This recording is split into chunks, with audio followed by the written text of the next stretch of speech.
Hello and welcome to ABT classes. ABT classes में आप सभी का स्वागत है। मैं आज आप सभी के लिए मैथमेटिक्स बेसिक वाले बच्चों के लिए सेट लेकर के आ रहा हूँ, जिसमें मैं बात करूँगा सेट टू, जो कि प्रीवियस ईयर क्वेश्चन पूछा गया है।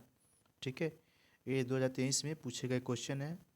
ठीक है, सेट टू है और क्यूपी कोड ये है। ठीक है, याद रखना।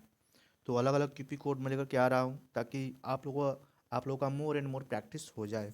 ठीक है, चलते हैं पहले क्वेश्चन की ओर। पहला क्वेश्चन है स्क्रीन पे। फर्स्ट क्वेश्चन के साथ कह रहे कि pair of linear equation this and this is, ये क्या होगा इसका? लीनियर इक्वेशन का पेयर क्या हो सकता है? कंसिस्टेंट होगा, inconsistent with many solution, consistent with unique solution, consistent with to solution. तो इसमें से कौन सा आंसर होगा ये बताना है। तो जो सही आंसर है वो है option number C, consistent with unique solution सही आंसर है। ठीक है, कैसे होगा देख लो भाई, क्योंकि यहाँ पर मिलेगा ए की वैल्यू वन, यहाँ पर मिलेगा एक ए टू की वैल्यू क्या मिलेगी two, A one by A two. अब देखो यहाँ पर बी वन की वैल्यू टू मिल रही है और बी टू की वैल्यू यहाँ पे क्या मिल रही है, माइनस फोर मिल रही है। ठीक है, क्या मिल रही है, माइनस फोर। और इधर चलते हैं तो यहाँ पर दिख रहा है माइनस फाइव और इधर दिख रहा है प्लस सिक्स। ठीक है, तो ये वन बाई टू बन रहा है, लेकिन यहाँ पे क्या बना, माइनस वन, कटाने पर क्या आएगा, माइनस वन बाई टू आएगा। सॉरी सॉरी, थोड़ा सा सी खांसी हो गया आज। ओके, तो यहाँ पर कितना आंसर आ रहा है? आंसर जो आएगा हम लोग का ऑप्शन नंबर सी आएगा। ठीक है, कंसिस्टेंट आएगा यूनिक सोल्यूशन के साथ। क्वेश्चन नंबर सेकंड चलते हैं हम लोग और देखते हैं क्वेश्चन नंबर सेकंड क्या है। कह रहा है question number second, which of the following numbers can not be probability of an event. किसी इवेंट की प्रोबेबिलिटी कौन नहीं हो सकता है, कैन नॉट बी की बात कर रहा है। देखो, इवेंट होने के लिए हमेशा जो, अगर हम लोग वन बाई टू लिख रहे हैं ऐसे मान लो, न्यूमरेटर हमेशा छोटा होना चाहिए और डिनोमिनेटर हमेशा बड़ा होना चाहिए, बात समझ लो। ठीक है, हमेशा ये कभी बड़ा नहीं होना चाहिए। आइए चेक करते हैं। 0.5 का मतलब क्या होता है, वन बाई टू होता है, तो ये छोटा है, ये सही हो जाएगा। 5% का मतलब क्या हो गया, 5/100, कटा लेते हैं, 1/20 आएगा, तो ये भी सही है। ठीक है, ऊपर वाला छोटा है, नीचे वाला क्या है, बड़ा है, तो ठीक है। थर्ड सी वाला देखो, 1/0.5, तो 1/0.5 लिखने का क्या मतलब है? इसका मतलब ये है, इसको हम लोग क्या लिख सकते हैं, 1/, ठीक है, 5/10 लिख सकते हैं। 10 जाएगा ऊपर तो बचेगा क्या, 10/5, मतलब 2/1। टू बड़ा है, वन छोटा है, इस वजह से ही गड़बड़ है। यही आंसर जो होगा सही होगा। ठीक है, क्वेश्चन नंबर नेक्स्ट है थर्ड वाला। अगला क्वेश्चन है, the value of 2 sin² 30 plus 3 tan² 60 minus cos² 45 degree. तो देखो यहाँ पर लिखेंगे 2 sin² की जो वैल्यू होगी वो कितना आएगी, 2 sin की वैल्यू कितनी होती है, sin 30 की वैल्यू, तो ये होता है 1/2, तो हम लिखेंगे 1/2 का होल स्क्वायर। ठीक है, प्लस है तो प्लस लगा देंगे, थ्री है तो थ्री लिखते हैं यहाँ पर। उसके बाद tan 60, तो tan 60 की वैल्यू होती है कितनी, √3। ये सारी वैल्यू आप लोग प्लीज़ याद कर लीजिएगा। ठीक है, तो इसको मैंने ऐसे कर लिया, माइनस है तो माइनस लगा दिया हमने, cos 45 है, तो cos 45 की वैल्यू कितनी होती है, तो 1/√2। ठीक है, 1/√2 का क्या हो गया, यहाँ पे स्क्वायर कर दिया हमने। ठीक है, कितना आ रहा है, 2 × 1/4 प्लस 3 × 3 माइनस 1/2। ठीक है, तो ये कैंसिल हो गया, 2 बचा यहाँ पे, ये हो गया 3 × 3 = 9। तो थोड़ा सा मैं अलग कलर चेंज करके ऊपर लिखता हूँ। ठीक है, देखो यहाँ पे ऊपर मैं लिख रहा हूँ, ये बचा यहाँ पे 1/2 और प्लस 9। ठीक है, माइनस 1/2, तो 1/2 कैल्शियम क्या आएगा भाई, 1/2, देखो 1/2 ऐसे कैंसिल हो जाएगा और आंसर क्या बच रहा है, 9, है ना। क्या बचा आंसर, 9, तो 9 कहीं दिख रहा है, ऑप्शन नंबर डी। ठीक है, तो ऐसे क्वेश्चन को सॉल्व करना है इस तरीके से।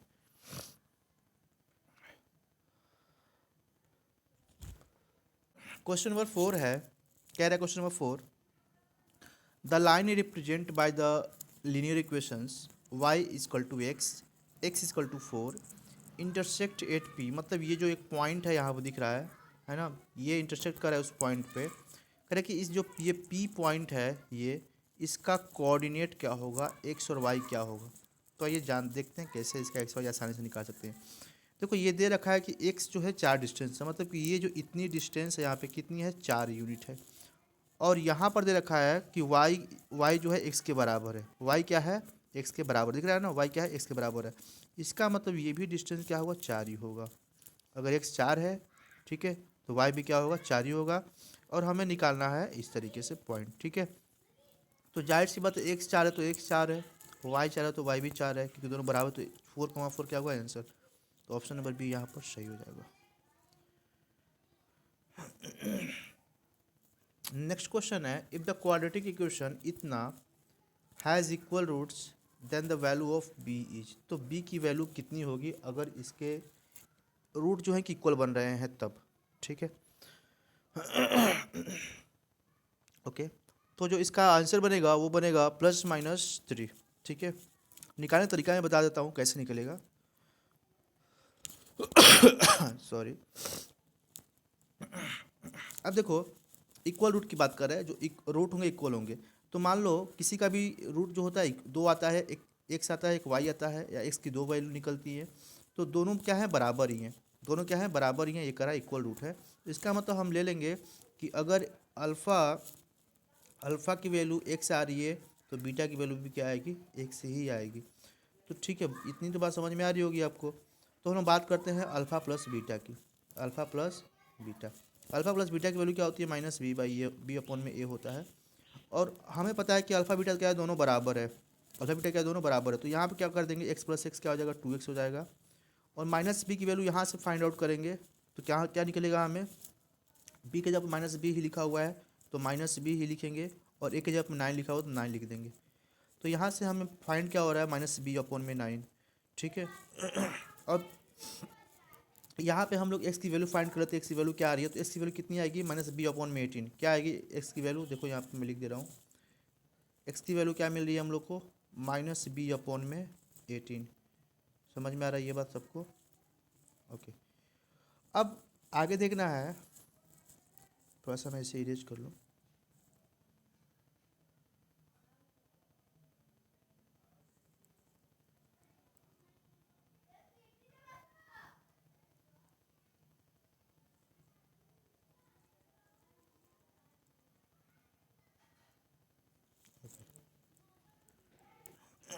ठीक है, अब चलते हैं हम लोग आगे। अब देखना आगे आप लोग, अब हम लोग अल्फ़ा इंटू बीटा फाइंड करते हैं। सॉरी, तो गड़बड़ हो गया ये तो।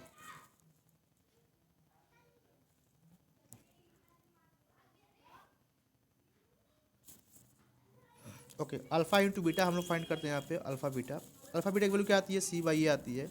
अब देखो यहाँ पर c की वैल्यू क्या है, तो 1/4 है ना, 1/4, तो 1/4, और a की वैल्यू क्या है, 9, तो हमने लिखा यहाँ पे 9, ठीक है।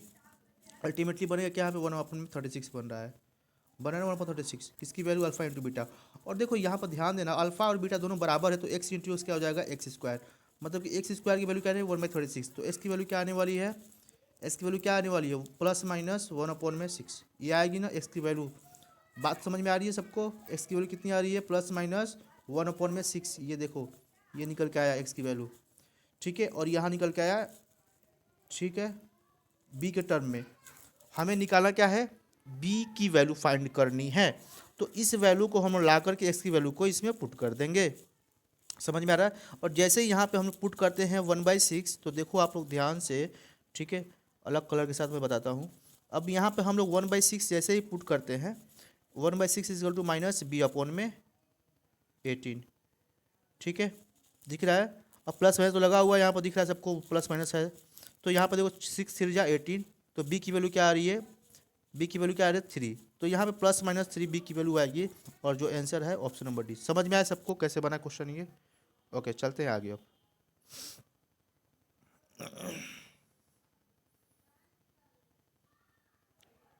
अगला क्वेश्चन है कि A solid is of the form of cone of radius r, surmounted on a hemisphere of the same radius. Height of cone is the same as the diameter of the base. Height जो है same है diameter of the base के. और करेंगे then the volume of solid is, तो करेंगे volume of solid क्या होगा. ठीक है, इस सॉलिड की जो वॉल्यूम बनेगी वो क्या बनेगी. तो काफ़ी आसान सा क्वेश्चन है, इसको थोड़ा सा दिमाग से कर लेना है. ठीक है, ये दिख रहा है, ये हेमिस्फीयर है. ठीक है, हेमिस्फीयर दिख रहा है यहाँ पर, और यहाँ पर दिख रहा है एक सिलेंडर दिख रहा है. ठीक है, बस दोनों को जोड़ लेना है. ठीक है, जोड़ने पर हमें क्या मिल जाएगा. ठीक है, 4/3 पाई आर क्यू हमें मिल जाएगा. ठीक है,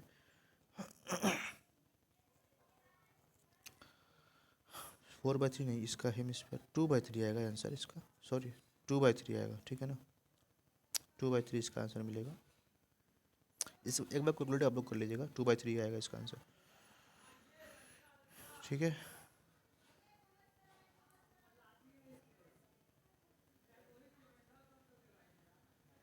क्वेश्चन नंबर 6 था ना.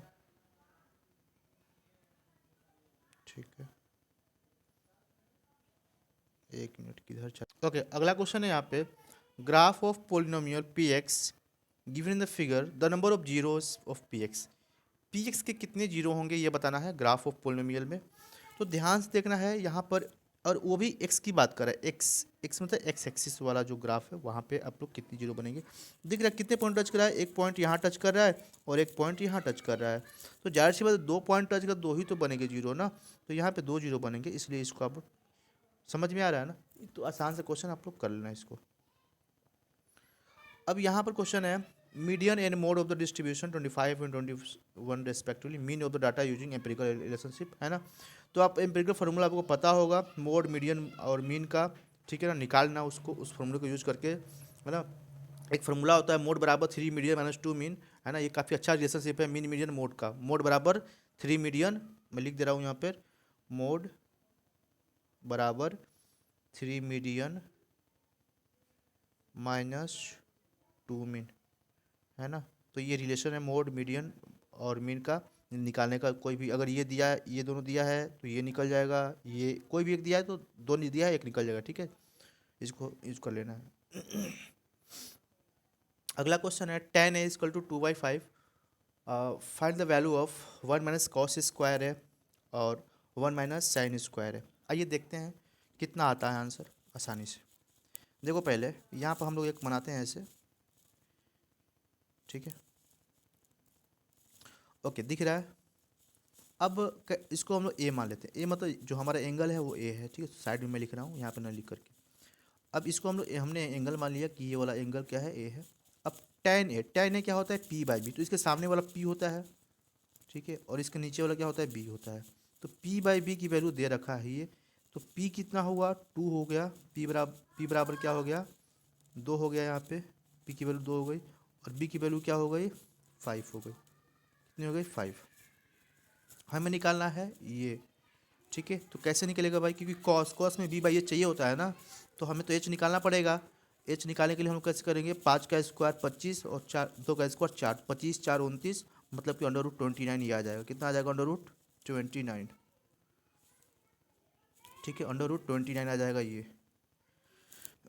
समझ में आ रहा है सबको. ओके, अब आते हैं इसकी वैल्यू फाइंड करते हैं 1 माइनस कॉस स्क्वायर की. तो 1 माइनस कॉस की वैल्यू क्या होता है, b/h. तो b कौन है, b कहाँ है, तो b रहा ये. ठीक है, तो b की वैल्यू है 5. तो 5 का स्क्वायर 25, b स्क्वायर, b/h होता है ना. तो b/h, h क्या है, √29. तो ये क्या हो जाएगा, 29 हो जाएगा. ठीक है, तो इसको 25 डायरेक्ट लिख लो ना, 5 स्क्वायर कीप कर रहे हो, इसको 25 ही कर लेते हैं हम इसको. ठीक है, इसको हम क्या कर रहे थे, 25. ठीक है, तो थोड़ा सा हम इरेज कर लेते हैं अभी.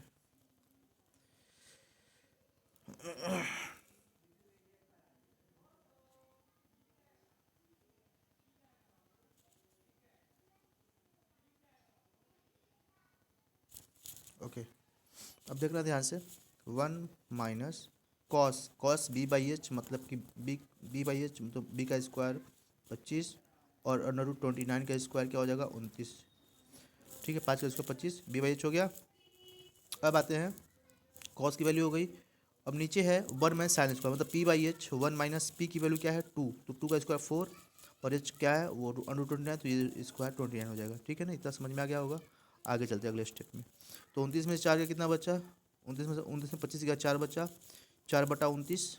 नीचे कितना बचेगा 29 में 4 गया 25, 25/29। ठीक है, 29 से 29 क्या हो गया डिवाइड हो गया, 4/25 आंसर दिख रहा है। कहीं दिखा 4/25 आंसर क्या? और ओके 4/25 ये रहा ऑप्शन नंबर बी। ठीक है, ऑप्शन नंबर बी सही है। तो ऐसे कर लेना, आराम से क्वेश्चन सॉल्व हो जाएंगे। अगला क्वेश्चन है question number 10। Correct in what ratio does X axis divide line segment joining the point this and this, है ना। करेक्ट कि किस रेशियो में इसको डिवाइड करेगा ये बताना है।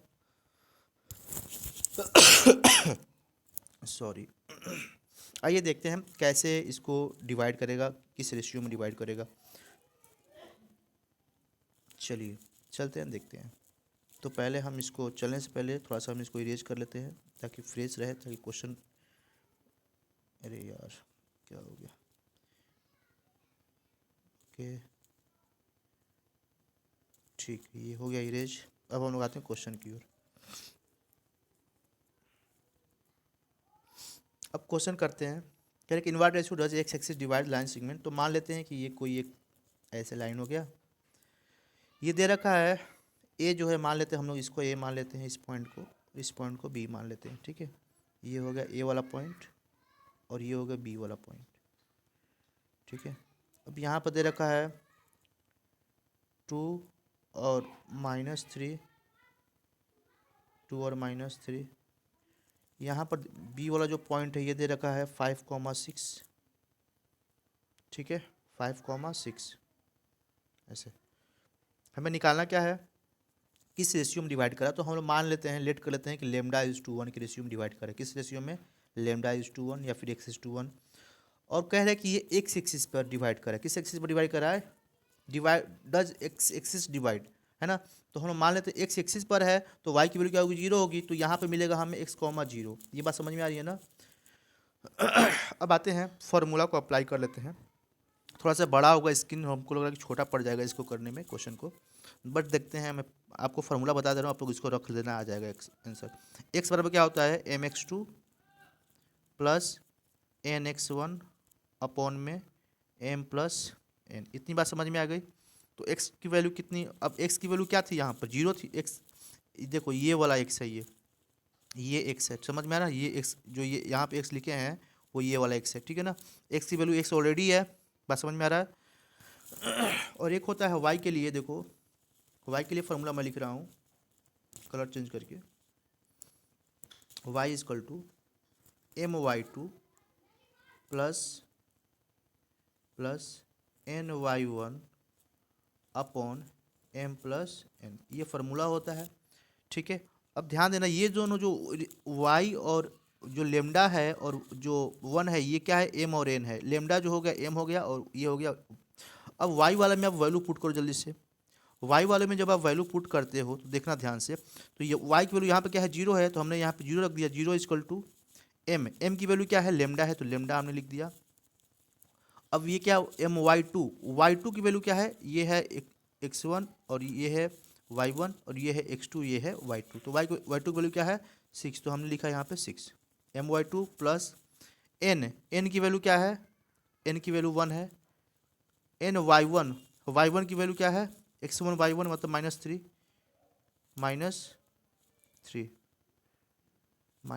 ठीक है, ny1 की वैल्यू -3 अपन m प्लस n की वैल्यू क्या है, m प्लस n करना है, मतलब कि λ+1 करना है, λ+1 करना है। बात समझ में आ रहा है। तो ये तो ऑटोमेटिक इधर जाएगा तो 0 हो जाएगा ना, इधर जाएगा λ+1 तो 0 हो जाएगा। बचा क्या, बच गया हमारे पास 6 लेमडा और प्लस माइनस के क्या बचा 3, 6 लेमडा -3 बचा। तो अब देखते हैं इधर, ठीक है, इसी को हम यहाँ पर दिखा रहे हैं, देखना ध्यान सभी लोग। तो कितना हो जाएगा 6 लेमडा = 3, लेमडा की वैल्यू क्या आ रही है 1/2, क्या आ रही है 1/2, कहीं दिख रहा है 1/2, तो 1:2 ऑप्शन नंबर ये रहा, ऑप्शन नंबर डी दिख रहा है, ऑप्शन नंबर डी 1:2 है। तो ये हमने निकाल दिया, ठीक है। किस रेशियो में डिवाइड करेगा, तो 1:2 के रेशियो में डिवाइड कर रहा है। तो ये रहा पूरा आंसर। थोड़ा सा कर लेना उसको सॉल्व अच्छे से, ठीक है। थोड़ा सा लेंदी ये कैलकुलेशन थोड़ा सा छोटे स्क्रीन पे है ना, इसलिए थोड़ा सा आप लोगों को दिक्कत हो रही होगी, हमें पता है, बट थोड़ा सा यार मैनेज कर लेना, ठीक है। मैं तो अभी इतना ही कर पा रहा हूँ, sorry. Sum of first 21 term of an AP is 16, 12, 8, 4 is. अब आते हैं, देख लेते हैं सम इसका कितना आ रहा है। फार्मूला लगा लेते हैं एस एन वाला। तो एस एन का फार्मूला पता है, एस एन बराबर n/2 2a प्लस n-1d, ये होता है सम निकालने का फार्मूला। n की वैल्यू कितनी है भाई, n की वैल्यू 21 देख दो, 21/2 2a, तो 2a की वैल्यू कितनी है 16, 2a प्लस n की वैल्यू तो थी 21, 21 में से एक गया बचा 20, d की वैल्यू देखो क्या आ रही है, 12 में 16 गया -4, तो ये आ रहा -4, ठीक है। d की वैल्यू कितनी है -4 आ रही है, ठीक है। इतना तो सबको करने आता ही होगा, मुझे पता है, आप लोग सब तेज हो पढ़ने में। 21/2, ओके, इधर 16 दूना 32, 32 हो गया, और इधर -80 हो गया, क्या हो गया -80। तो कितना आएगा घटाने पे, अब कलर चेंज कर लेते हैं ताकि एक ही कलर मिक्स ना हो, यहाँ पे कर रहा हूँ, ठीक है, देखना। तो घटाने पे 10 में से 2 गया 8 बचा, और इधर 7 में 3 गया 4, 48 आ रहा है। 48 इधर आया माइनस के साथ, माइनस के साइन के साथ, ये ऐसे, और इंटू 21/2, इंटू 21/2, ये है 21/2, ठीक है, 21/2। तो 2 से कटा तो ये 24 आ गया। अब 24 गुणे 21 कर लेते हैं, कितना आ रहा है, 24 गुणे 21, ठीक है, मल्टीप्लाई 21।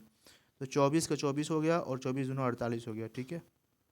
कितना आ रहा है भाई, 4, 8 2 10 की 0, कैरी 1, और 4 1 5, और माइनस था साइन, देख रहे हो माइनस यहाँ पे साइन है ना, साइन यहाँ पे माइनस, तो माइनस लगा दिया हमने, -504 आ रहा है आंसर।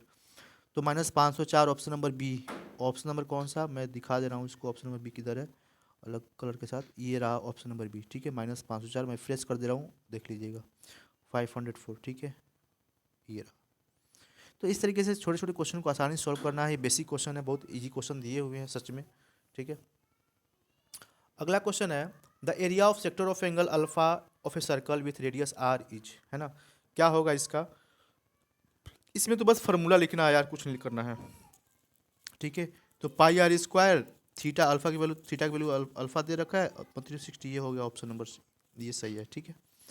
क्वेश्चन नंबर 13 है, एचसीएफ ऑफ इसका और इसका 18 आ रहा है, तो एलसीएम कितना आएगा। जब एचसीएफ निकाल सकते हो तो एलसीएम भी निकाल सकते हो आप, ठीक है। सिंपली आप ऐसे करोगे, 72 और 234 का एलसीएम निकाल लोगे, है ना, समझ में आ रहा है ना। मैंने इसको निकाला था एलसीएम, इसका एलसीएम आ रहा था 836, ठीक है ना। इसका एलसीएम कितना आ रहा था 836, आपको निकाल लेना है, इसको 2 से करना, फिर ऐसे करके मल्टीप्लाई कर लेना, आ जाएगा। इजी सा क्वेश्चन है यार, हर क्वेश्चन को क्या बताएं, छोटे छोटे क्वेश्चन को। ओके, करे CSA of right circular cylinder of height 14 cm is 88 cm², diameter of circular base is. Diameter क्या होगा सर्कुलर बेस का, ठीक है, diameter of the its diameter of the circular base कितना होगा। तो क्या हो सकता है, CSA दिया हुआ है राइट सर्कुलर सिलेंडर का, हाइट दे रखा है इतना, ठीक है। तो आइए देखते हैं फार्मूला। अब जो सिलेंडर होता है फार्मूला क्या होता है इसका, 2πRh, 2πRh होता है ना। CSA जो होता है 2πRh होता है सिलेंडर का, ओके। अब यहाँ पे क्या ये देखा है हाइट, तो हाइट दे रखा, और ये एरिया कितना दे रखा है 88, कितना है टोटल एरिया 88, तो 2 इंटू 22/7, और रेडियस तो हमें पता नहीं है, निकालना है।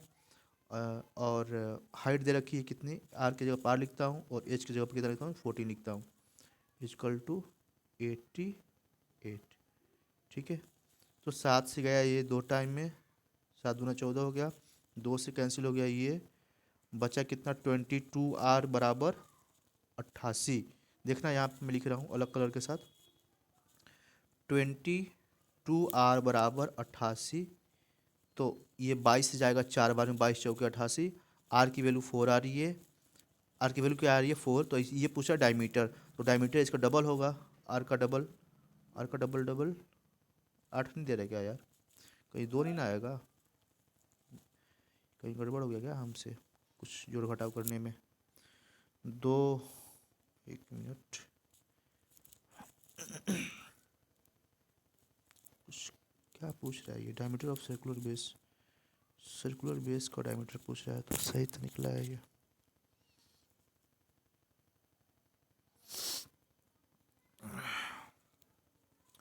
अट्ठासी, 1 मिनट में इसे करता हूँ कॉपी पे भी सॉल्व, कितना आ रहा है आंसर इसका।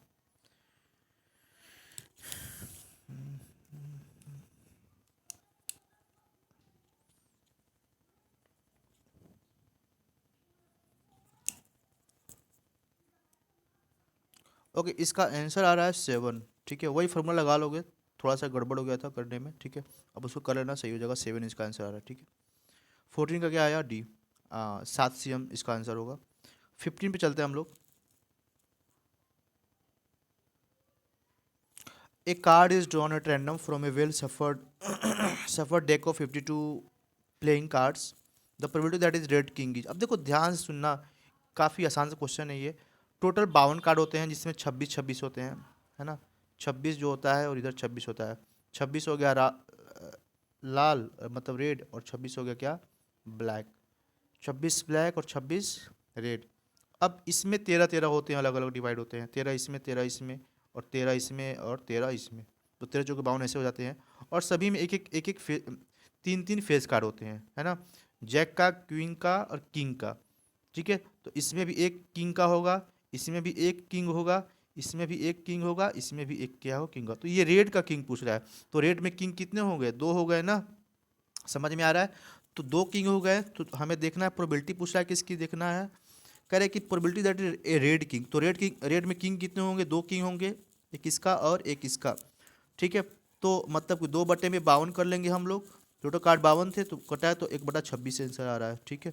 1/26 कहीं दिख रहा है क्या, ऑप्शन नंबर सी, ठीक है, ऐसे आप लोग को कर लेना है। थोड़ी सी स्क्रीनिंग की दिक्कत है, इसको बस मैनेज कर लेना। यहाँ पे cos square plus sine square है, ये तो यार cos square plus sine square की वैल्यू 1 होती है, तो 8 गुणे 1 मतलब 1, 8 आ गया आंसर, ठीक है। कौन सा है, ऑप्शन नंबर डी, ठीक है।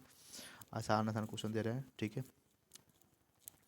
String of kite is string of kite in air is 50 meter long and it make an angle of 60 degree with the horizontal.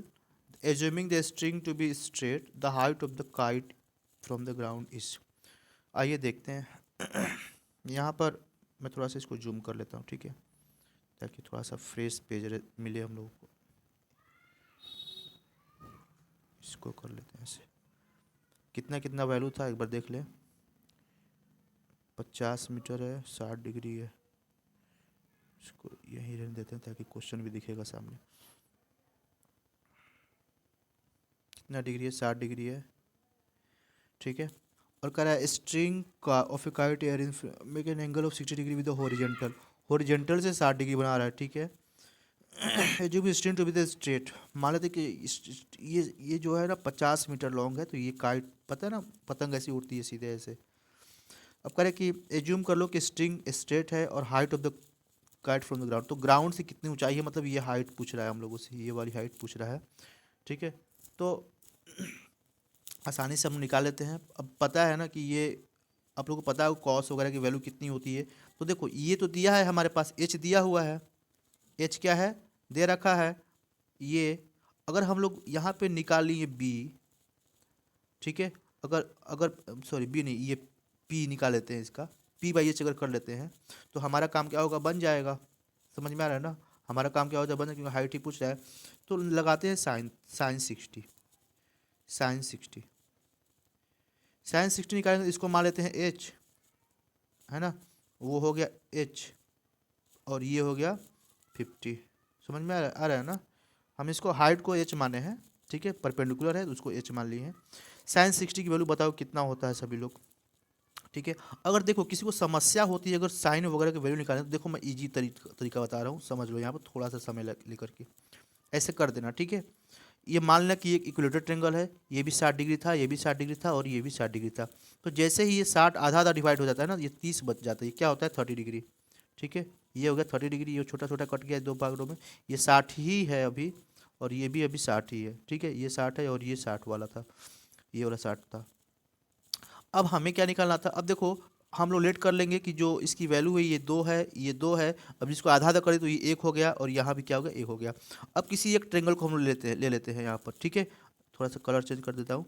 हम लोग इस वाले ट्रेंगल को मान लेते हैं कि ये हमारा ट्रेंगल है 60 डिग्री वाला। ठीक है, हम लोग 60 डिग्री के चल रहे हैं, 60 डिग्री हमारा कहाँ बन रहा है, यहाँ बन रहा है। हमें क्या निकालना है अब देखो हमें ये चाहिए, अगर कुछ निकालना है तो ये वाला पॉइंट चाहिए, इसकी वैल्यू तो पता नहीं है। तो 2 का स्क्वायर प्लस 1 का स्क्वायर। ठीक है, 2 के स्क्वायर में से घटाते हैं 1 स्क्वायर को, कितना आएगा √3। 4 में से गया 3, तो यहाँ पे आएगा √3। बस समझ में आ रहा है, √3 आ गया यहाँ पे। तो √3 जब ये आ गया तो बस आसानी से निकाल लेंगे हम लोग। क्या निकालना है, p/h साइन, मतलब ये है p/h, तो √3/2। समझ में आया कैसे निकलेगा। तो √3/2 की वैल्यू कितनी आ रही है, h/50, है ना। तो हमें निकालना है h ही निकालना है ना। ये देखो ऐसे कट जाएगा, 2 से गया 25 बार में, है ना। अब ये ऊपर चला जाएगा 25 इस तरीके से, तो 25√3 आ गया आंसर। कितना आ रहा है 25√3। h की वैल्यू कितनी आ रही है 25√3, तो ये रहा आंसर। ओके, यहाँ पर देखो क्वेश्चन, ये भी काफ़ी इंपॉर्टेंट क्वेश्चन है, काफ़ी अच्छा क्वेश्चन भी, इंपॉर्टेंट भी है। ये एक क्वाड्रिलेटरल देखो यहाँ बना रहा है, ऐसे बन रहा है क्वाड्रिलेटरल यहाँ पे। और क्वाड्रिलेटरल पता है कि हमेशा 360 डिग्री बनाता है, तो ये तो 50 हो गए। यहाँ टेंजेंट होगा, यहाँ पे टेंजेंट बना रहा है तो 90 डिग्री होगा, ये भी 90 डिग्री यहाँ पे बना रहा होगा। तो 90 90 180 हो गया। बात समझ में आ रही है, 180, तो ये 90 हो गया, ये 90 हो गया, 90 90 180 और 180 50 230, है ना। 180 50 230, तो 360 में से हम लोग 230 घटा लेते हैं, तो 0 6 में से 3 गया 3, 3 में से 2 गया 1, 130 डिग्री बचा। कितना डिग्री, मतलब ये क्या है 130 डिग्री है, ये वाला 130 है, और इसके हाफ होता है ये, तो मतलब और यही पूछ रहा है QTR। तो इसकी 130 का आधा कितना होता है 65 होता है ना, तो 65 डिग्री आंसर आएगा। 65 डिग्री दे रहा है कहीं यहाँ पे से। ठीक है,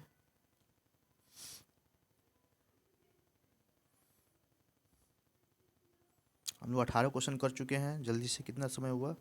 ओके, अगर करोगे आप तो बहुत जल्दी जल्दी बनेगा। ठीक है, मैं तो इसे समझाना भी पड़ रहा है ना हर चीज़ों को। तो एग्ज़ाम में समझो कि इसे मतलब 20 मिनट में कर लेना है मुश्किल से, ऐसे करना है और फिर आराम से बनाना है लॉन्ग आंसर को।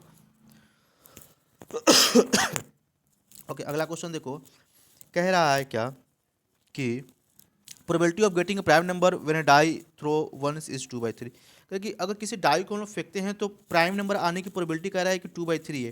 तो देखो प्राइम नंबर हम लोग को पता है कि डाइस में 1 होता है, 2 होता है, 3 होता है, 4 होता है, 5 होता है और 6 आता है। इसी में से कोई नंबर आएगा।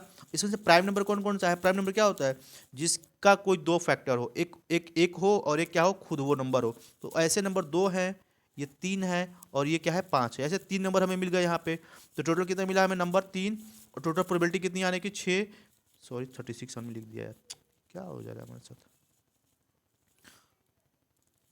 इसको ऐसे करो, तो अभी दिखाया मैंने कितना बना था वहाँ पे 3 बना था, और टोटल कितना आ रहा था 6। कटा इसके यहाँ पे कितना आया 1/2। तो प्रोबेबिलिटी क्या है 1/2 है, लेकिन यहाँ पे दे रहा प्रोबेबिलिटी कितना है 2/3 है। तो ये क्या है एसर्शन गलत। और जैसे ही एसर्शन गलत होता है आप कहाँ चले जाते हो सीधे, मैंने बताया कि सीधे पॉइंट नंबर डी पे। डी वाला कौन सा पॉइंट है ना, कि डी एसर्शन ए फॉल्स है और रीजन क्या है ट्रू है। तो रीजन ट्रू होगा, पढ़ने की आवश्यकता नहीं है अगर आपको पता है तो। देखो यहाँ पे दे भी रखा है कि on the face of a die prime number is 235। समझ में आ रहा है ना, जो हमने बताया था वही दे रखा है। ओके, यहाँ पे कह रहा है कि polynomial x² + 4x has 2 real zero. इसमें कह रहा है कि 2 रियल जीरो होंगे। ठीक है, तो दो जैसे सही बता रहा है x² बराबर क्या हो जाएगा -4x हो जाएगा ना। x की वैल्यू क्या आएगी प्लस माइनस, है ना, प्लस माइन अब देखो यहाँ से एक मैं बता दूँ कैसे निकलेगा। x² - 4x, x कॉमन ले लो यहाँ पे, तो क्या बचेगा x - 4। अब देखना ध्यान से, x की वैल्यू एक आ रही है 0, x - 4 बराबर 0, x की वैल्यू क्या आ रही है 4। तो एक वैल्यू आया 4 और एक वैल्यू आया 0। समझ में आ रहा है ना बात। तो यहाँ पे क्या कर रहा था क्वेश्चन, देखो अब ध्यान से पढ़ना। कह रहा है 2 रियल जीरो, तो जीरो भी रियल में आता है और 4 भी रियल है, तो दोनों सही है। जीरो प्रॉब्लम इतना है, जीरो एंड ए, ठीक है। एक्स का प्लस एक्स का क्या आएगा, जीरो और ए होगा, गलत हो रहा है, ये गलत बता, रीजन गलत है इसका, ठीक है। तो मतलब हमें कहाँ जाना है, सी पे, ठीक है। रीजन गलत है इस वजह से सी पर जाना है, ट्रू है और ये फॉल्स है।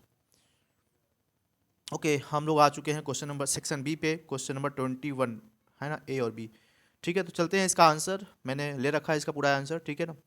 तो उसको हम लोग देखते हैं, क्वेश्चन की ओर चलते हैं और आंसर देखते हैं विद क्वेश्चन विद आंसर, ठीक है। तो आप लोग आराम से क्वेश्चन को देखना है, वहाँ पे मैं कुछ चीज़ों को समझाऊंगा भी, आप लोगों को ध्यान से देखना है और क्वेश्चन को सॉल्व करना है, खुद से सॉल्व करना, उसके बाद आंसर को चेक करना।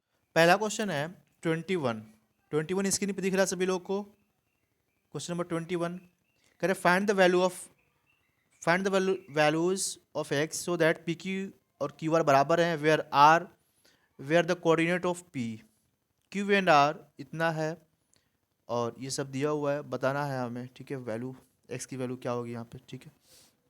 तो यहाँ पर देखो पी क्यू क्यू आर के बराबर है, जब आप लोगों को डिस्टेंस फार्मूला याद रखना है, x2 - x1 और y2 - y1, यहाँ पे देखो अप्लाई करके दोनों को बराबर कर दिया है और बराबर करके एक्स की वैल्यू निकाल लिया है। सिंपल सा क्वेश्चन है यार, बहुत आसानी से सॉल्व हो जाएगा, ठीक है ना। अगर मैं इसे सॉल्व करूँगा तो थोड़ा समय लगेगा, आप लोग करना खुद से इसको, ठीक है। मैंने इसका सोल्यूशन दिखा दिया, कितना आंसर आ रहा है, मैच कराना अपना। क्वेश्चन नंबर 22 पे देखो करे alpha and beta zero quadratic polynomial, है ना, ये दे रखा है polynomial such that alpha square plus beta square 40 और फाइंड द वैल्यू ऑफ के।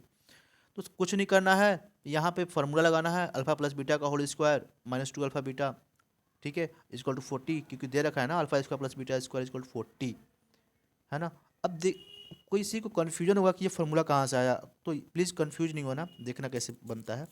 देखो अल्फा प्लस बीटा का होल स्क्वायर, है ना, हो रहा है ना, अल्फा प्लस बीटा का होल स्क्वायर -2 अल्फा बीटा। अब समझना क्यों ऐसा किया गया है अल्फा बीटा को, और ये तो दे रखा है कि इसकी वैल्यू 40 आ रही है, समझ लोगे ना तो समझ में आ जाएगी क्यों हमने लिखा है। जैसे कि इसको मैं ब्रेक करूँगा तो क्या लिखूँगा, alpha square plus beta square और प्लस 2 अल्फा बीटा और -2 अल्फा बीटा यहाँ पे लिख रखे हैं पहले से, समझ में आ रही है बात, इक्वल टू 40। और ये देखो कट गया और दिख रहा है ना अल्फा प्लस बीटा स्क्वायर की वैल्यू 40 है, बात समझ में आ रही है ना। तो बस इसीलिए ये काम किया गया है, ठीक है। और फिर यहाँ पे आप अपनी वैल्यू पुट कर दोगे, 64 यहाँ पे देखो पुट किया गया, ठीक है, -2 के इक्वल टू 40, के की वैल्यू क्या आ गई, यहाँ से उठा करके रखा गया था वैल्यू को, ठीक है ना।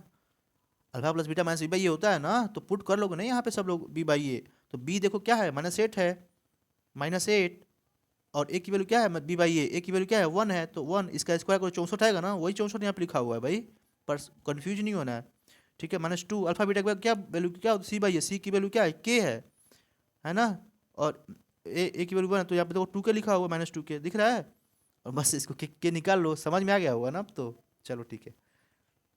बहुत बच्चे परेशान होते हैं सर ये कैसे आ गया। From a well shuffled deck of 52 playing cards all diamonds cards are remove, सभी डायमंड कार्ड को रिमूव कर दिया जा रहा है। Now a card is drawn from the remaining pack at random, find the probability that sudden card is rigging, है ना। तो देखो पता है कि सबके 13 कार्ड होते हैं, है ना, 13 कार्ड होते हैं, मैंने अभी बताया ना, लाल वाले में 26 होंगे और काले वाले में भी 26 होंगे, और इन सबको बांटा गया है दो दो पार्ट में 13 करके। तो ये 13 तो नहीं रिव्यू हो गया, 52 में से बचा कितना, 39 बचा हुआ है कार्ड।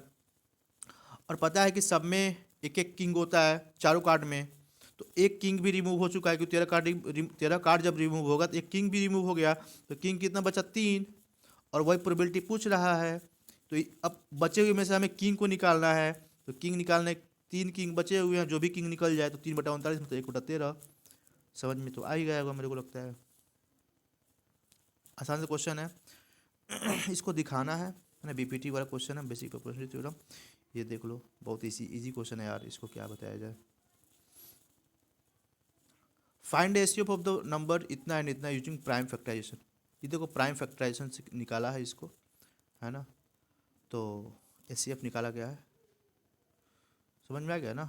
यहाँ पे देखो 2 लिया गया है, यहाँ पे दोनों में मिलेगा ना 2 ठीक है, और यहाँ भी मिलेगा, सब में 2 मिल रहा है, 2 मिल गया यहाँ से, तो 2 इसी लिखना है, क्योंकि स्क्वायर वाला नहीं लिखा, अगर सब में स्क्वायर तो स्क्वायर लिख देते, लेकिन इसमें स्क्वायर नहीं है तो इसलिए 2 इसी लिखा गया है। यहाँ से वो सब में 3 का स्क्वायर 3 का स्क्वायर 3 का स्क्वायर, इसलिए देखो 3 का स्क्वायर लिखा जाएगा यहाँ पे, बात समझ में आ रही है ना। तो यहाँ पे देखो 3 का स्क्वायर यहाँ भी है, 3 का स्क्वायर यहाँ भी है, और देखो यहाँ पे 2 का स्क्वायर था, लेकिन यहाँ पे 2 का स्क्वायर नहीं था, इसलिए सिर्फ 2 लिखा गया है। और यहाँ पे 3 का स्क्वायर दोनों में है। अच्छा, यहाँ पे 3 का क्यूब है ना, तो देखो यहाँ पे स्क्वायर सिर्फ लिख कर लिया गया है। मतलब दोनों में जो कॉमन हो वही लेते हैं। तो 3 का क्यूब है तो स्क्वायर तो हो ही सकता है ना, इस वजह से इसमें लिया गया। और 5 देखो लिया जाएगा, 7 को छोड़ देंगे क्योंकि दोनों में कॉमन नहीं मिल रहा है। तो जो कॉमन मिलता है ना वही इसमें हम लोग एचसीएफ में ले लेते हैं और बस मल्टीप्लाई कर देंगे, आंसर आ जाएगा। बहुत छोटे छोटे क्वेश्चन होते हैं, ये सब ध्यान देना है, ठीक है। ये क्वेश्चन देख लेना, संभावना है आने की, हो सकता है कि आ जाए, ठीक है। बस छोटा सा ये स्टेप है, देख लेना इसको। इस पॉइंट को याद कर लेना, या फिर जिसको कुछ समझ नहीं आ रहा है इसके बाद देख लेना, इसको लिखना जरूर इसको पड़ेगा इस पॉइंट को, ठीक है। प्रूव दैट, ये देखो एनसीईआरटी का छपा छपा क्वेश्चन आ गया है, ठीक है ना। कर लो 8.4, मैं बोल रहा हूँ बार बार, ठीक है ना। एक्सरसाइज नंबर ये कर लो, लास्ट वाला, अभी भी समय है। 10 क्वेश्चन है, 10 में से कुछ ना कुछ मिल ही जाएंगे आपको करने के लिए। ये छपे हुए क्वेश्चन है, क्या इसका बताया जाए, आपको आंसर दिख रहा है यहाँ पे, कर लेना सॉल्व इसको, ठीक है ना। प्रूव करना है इसको। गजब मज़ा आ जाता है जब छपे छपे क्वेश्चन, जब करे क्वेश्चन आते हैं तो कितना अच्छा लगता है ना सबको। ओके, ये देखो ये भी एनसीईआरटी से दे दिया है उठा के। Verify relationship between, NCERT question है ना। तो ये है, यहाँ से एक्स की वैल्यू निकालोगे फैक्टराइज करके, 7/3 में -4 आ गया एक्स की वैल्यू। उसके बाद आप क्या करोगे, अल्फा बीटा को यहाँ पे रख दोगे, ये लिख दो coefficient of x upon coefficient of x square, ये लिखना होता है, ठीक है, तभी नंबर मिलेगा आपको, ठीक है ना। क्योंकि कह रहा है कि रिलेशनशिप दिखाना है हमको, तो रिलेशनशिप दोनों alpha plus beta, alpha into beta का रिलेशनशिप हम लोग दिखा देंगे। समझ में आ रहा बात। क्वेश्चन नंबर 28 है, प्रूव दैट पॉइंट इतना इतना are the vertices of parallelogram ABCD. तो ठीक है, ये देखो ये दे रखा है, ये दे रखा है, बस निकाल लेना। करे कि एसी नोटी कोटी Bittu therefore note it is a naughty parallelogram rectangle, ठीक है। ये क्वेश्चन काफ़ी अच्छा है और ये एनसीईआरटी का ही क्वेश्चन है, कहीं विशेष कोई क्वेश्चन नहीं है। आप लोग एनसीईआरटी पढ़ो भाई, बेसिक वाले अच्छे से पढ़ो, ठीक है ना। तो क्वेश्चन ये देख रहे हो, आंसर भी सब एरिया बस सिंपल सा है, पाई इसको थीटा बटा 360 डिग्री, पाई इसको थीटा बटा 360 डिग्री, बस फॉर्मूला लगाना है, आंसर पाना है। बस यहाँ पे घटा लोगे, देखो पहले बड़े वाले का निकालो, पाई इसको थीटा बटा 360 डिग्री, फिर ये छोटे वाले का निकाल लो, इस छोटे का जो दिखा है ना OED, इसका निकालना है, और बड़े में छोटे को घटा दोगे तो बस आंसर आ जाएगा इतना। क्या इसमें बताया जाए। हाँ, ये क्वेश्चन बहुत ही इंपॉर्टेंट है, प्लीज़ डू इट, है ना, अच्छे से कर लो इसको। ये आना ही आना है, ये मैक्सिमम चांस है 99% की √2 √3 √5 √7, या फिर ये 2 - √3 या फिर 2 √3, इस टाइप क्वेश्चन प्रूफ करने को आएंगे ही आएंगे, इस बात का ध्यान रखिएगा आप लोग, ठीक है ना। ये क्वेश्चन तो अरे तो हम कराए हैं शायद, अभी स्टैंडर्ड वाले में भी था क्वेश्चन। प्रूव दैट इतना इतना, ठीक है, इतना इक्वल टू इतना है, ये भी दिखाना है, ये भी एनसीईआरटी क्वेश्चन है, ठीक है। ओके, देख लो कैसे प्रूव करना है, यहाँ पे सब प्रूफ लिखा हुआ है, अच्छे से देख लेना है, ठीक है। ये स्टेप मार्किंग है, इसी तरीके से आप लोग को स्टेप मार्किंग होगी हर स्टेप पे, जितने भी स्टेप लिखते हो। ये जो 1 मार्क दिया हुआ है यहाँ पर दिख रहा है, ये 1 मार्क ये पिक्चर वगैरह के लिए, गिवन के लिए दिया हुआ है। Prove that parallelogram circumscribing a circle, ये भी देखो एनसीईआरटी क्वेश्चन है, ठीक है। तो आप लोग अच्छे से पढ़ लो भाई एनसीईआरटी को। देखो स्टैंडर्ड वाले में थोड़ी सी दिक्कत होती है, उन लोग का एनसीईआरटी से ज़्यादा नहीं क्वेश्चन आता है, लेकिन आप लोग का एनसीईआरटी से आ रहा है, आप लोग अच्छे से पढ़ लो, ठीक है। ये भी क्वेश्चन एनसीईआरटी का बीपीटी उठा के देती है प्रूव करने के लिए, है ना। अब क्या चाहिए भाई, देख लो। If a line drawn upon to one side of triangle intersect to side distinct point then the other point, है ना, सेम रेशियो, है ना। तो बीपीटी दे दिया प्रूव करने के लिए, अब क्या चाहिए, है ना। तो अब तो कर लो, फ्री का मार्क्स मिल रहा है, रटा रटा क्वेश्चन। 1 नंबर यहाँ मिल गया, ठीक है, 1 नंबर 2 नंबर, ये मिला के 3 नंबर हो गया, ठीक है। और ये रहा 4 नंबर फ्री मिल रहा है ना आप लोग को, स्टेप वाइज कर लेना, ठीक है। ओके, अगला क्वेश्चन क्या था, ये था, if the sum of first 7 term of AP is 21 and the first and that of the first 70 term is इतना, फाइंड द सम ऑफ। तो बस यहाँ पर लिखना है A7 की वैल्यू लिखना है, और फिर A17 की वैल्यू लिखनी है, दोनों को कंपेयर करके यहाँ पे ऐसे करके निकाल लेना है, ठीक है। 1 और 2 को सब A और D निकल जाएगा, और फिर यहाँ पे ऐसे निकाल लेना है उसको। समझ में आ रहा है ना। अगर नहीं समझ में तो प्लीज़ कमेंट बॉक्स में बताइएगा आप लोग, है ना। रात में मैं एक वीडियो अपलोड कर दूंगा, समझ में ना आ रहा हो तो। बट क्वेश्चन देख के तो समझ में, क्योंकि आप लोग किए हो कुछ ना कुछ, किए तो हो गई ना, क्योंकि बहुत ईजी क्वेश्चन है, क्या बताया जाए इसमें, ठीक है। ये और का है इसी का क्वेश्चन। ये देखो मीन मीडियन रट के जाना, फार्मूले रट लेना भाई मीन मीडियन मोड का, ठीक है ना। फिर वहाँ पे जाकर मत कहना कि भूल गए फार्मूला F1 F2 F0 क्या होता है, पता नहीं चल रहा है ना। फिर गड़बड़ हो जाएगा फिर वहाँ पे। तो ये है क्वेश्चन, ठीक है। फाइंड मीन एंड मीडियन आप लोगों को, है ना। तो ये रहा मीडियन क्लास, मीन, सब कुछ। चलो ये क्वेश्चन देख सकते हो, ये एनसीईआरटी क्वेश्चन है। तो देख रहे हो डायरेक्ट क्वेश्चन आ रहे 5-5 नंबर क्वेश्चन, यार क्या चाहिए आप लोग को अब, है ना। क्या हो जाता है स्क्रीन को। ये क्वेश्चन नेक्स्ट है, अगर वो नहीं आ रहा तो आप ये कर सकते हो। चांस भी दे रहा है कि भाई कर लो, कैसे भी कर लो, एनी हाउ डू इट, है ना। नाउ देखो अब हम लोग आ चुके हैं केस बेस वाले क्वेश्चन पे, है ना। तो इसका आंसर भी है, क्वेश्चन देख लो, ये मैं आराम से दिखा दे रहा हूँ। ये क्वेश्चन रहा, इधर क्वेश्चन है, और ये रहा इसका आंसर। 37 चलते हम लोग। ये रहा क्वेश्चन, ये रहा क्वेश्चन, और ये रहा सॉल्यूशन, ठीक है। 38 का है, ये रहा सॉल्यूशन, इस ये रहा क्वेश्चन पूरा, ये रहा सॉल्यूशन पूरे का, और ये रहा एंड इस वीडियो का, ठीक है। तो थैंक्स फॉर लिसनिंग, जय हिंद।